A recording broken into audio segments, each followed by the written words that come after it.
کیا بات ہے. اب آپ کا ڈائلاگ. اب میرے ڈائلاگ کی باری ہے. میں آج اسپیکر نے جو ہے مجھ پہ الزام لگایا ہے کہ میں ایوان کے اندر سگریٹ پی رہا تھا. تو حضرت کو وہ ماسی بتنگڑی جو ہے وہ کیا نام ہے مریم اورنگزیب, وہ یہ سارا پروپیگنڈا کرتی ہے. اور انہوں نے ٹک ٹاک پہ یہ مطلب ایک ٹک ٹاک چل رہا تھا کہ جی مربت صاحب جو ہے انہوں نے ایوان میں سگریٹ پیا اور کسی نے کہا کہ ایوان میں سگریٹ اگر کسی کو اچھا نہیں لگتا ہے تو باہر نکل جائے. یہ ایک لوگ مزے کے لیے ٹک ٹاک بناتے ہیں.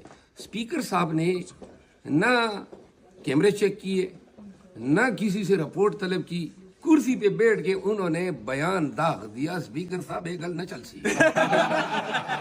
یہ گل نہ چل سی. اور ابھی آپ ہمارے زبان پہ آ گئے, چھیڑا اپنے ہیں. انشاءاللہ تسلی بخش ٹکائی کروں گا.